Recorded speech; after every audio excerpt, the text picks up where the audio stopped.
What's up, guys? Welcome back to my channel. My name is Robert Fitzpatrick, aka Fitz. I'm a realtor here in the DFW area. I help home buyers and home sellers, making real estate easier for them. And today I am going to be talking about how you can figure out how much house you can afford. Okay, now this is a tricky question because there's how much house you can afford and how much house you qualify for, right? These are two very different things.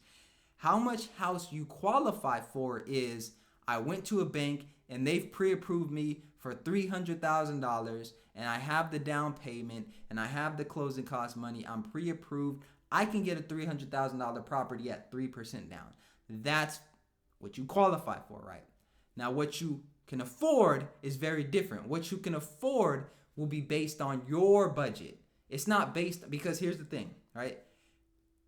When you go to a bank, and this is assuming, because I know some people are gonna be like, well, Fitz, I use cash. I use cash, so this doesn't apply to me, okay? It kind of does, because there's what you can afford and what you qualify for. What you qualify for can just be a certain amount of cash. Maybe you can't afford it. Maybe there's other things. Maybe there's debt. I'm talking about the people that are financing, okay? If you are financing a property, right? When you go to a lender, they're going to look at your credit, they're going to look at your income, and they're going to look at your debt, okay? Credit, income, debt, right? If you have a good credit score, check 1. If you have a high enough income, check 2. Now, debt, here's the thing, right? Your groceries, they don't count as debt.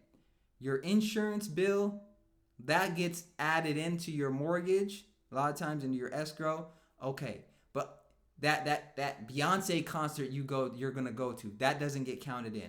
That your car payment, that will get counted in. Your student loans, your credit card bill, those types of things will get counted into your debt. But there's your discretionary spending, right? So if you, for instance, if you make $5,000 take home pay a month, right? If you that's your income. Well, they're gonna use your gross. Okay, so let's say 5,000, right? And 2,000 of that goes to your mortgage. Okay, so then that they calculate that DTI. 2,000 goes to your mortgage. That's a debt. Then you have a $200 car payment debt, credit card payment $100, student loans $100. Cool. All that goes to your debt. And then they say, here's what you qualify for. You qualify for $300,000 based on those things, the income and this debt. That's what you qualify for. But over here, what you can afford may be very different because you got to shop at Whole Foods. Oh yeah, you got to get that organic asparagus. You shopping at Sprouts. You paying $7.99, $9.99 for a pound of beef. You ain't at Walmart where it's $3.98. You at Sprouts, right? So that doesn't get factored into what you qualify for though. But what you can afford might be very different because you may be overspending or prioritizing other things over here, right? Beyonce coming into town, you got to get them tickets. They're not counting that for qualifying. So it may look like you qualify for a $300,000 property, but they not all up in your pockets looking at them Beyonce tickets. They not looking at whether you shopping at Sprouts. Oh, they didn't look at the fact that you just paid $90 for that UFC fight. Nah, they didn't look at the fact that you got a eating out addiction and you eat out 3-4 times a week at restaurants you can't really afford, right? They not calculating that.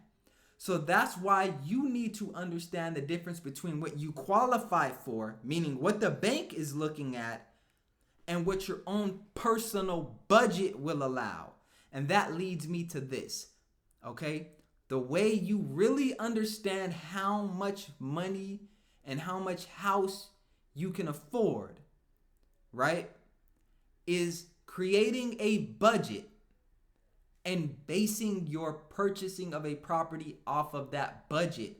How much do you want to spend on a mortgage, on a monthly payment, whether it's rent, whether it's buying? How much of your income goes towards that? What are you spending over here? That's not going to get calculated as debt, but it's still taking money out of your pocket to where when you pay that mortgage, and you calculate all these other things, now you really can't afford it. So one of the things that I recommend is having a sit down with a certified financial planner or financial advisor, somebody who can sit you down and create a budget, and you can go over and you can say, hey, look, I've spoken to my lender. I qualify for $300,000 based on my income. I want to make this payment.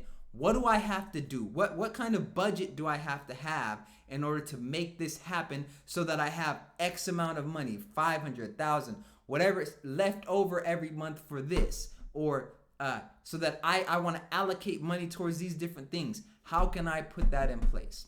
Okay?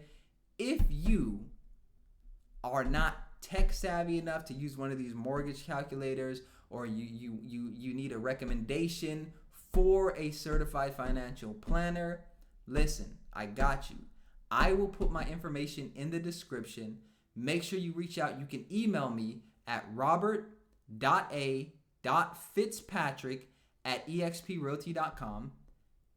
Email me and let me know that you need help creating a budget, and I will connect you with the certified financial planner or financial advisor that can help you get your budget right. And I can also connect you with my lender so that they can let you know how much you qualify for, how much you're pre-approved for, and then you can go over that information with your CFP or your financial guy, girl, and do whatever you need to do to make sure that you are purchasing a property within your budget. Okay? I hope that helps. Understand the difference between what you qualify for and what you can afford, right? Huge difference. If you got any value from this video, make sure you hit that like button, comment, subscribe, share, all this great stuff. I will see you in the next video.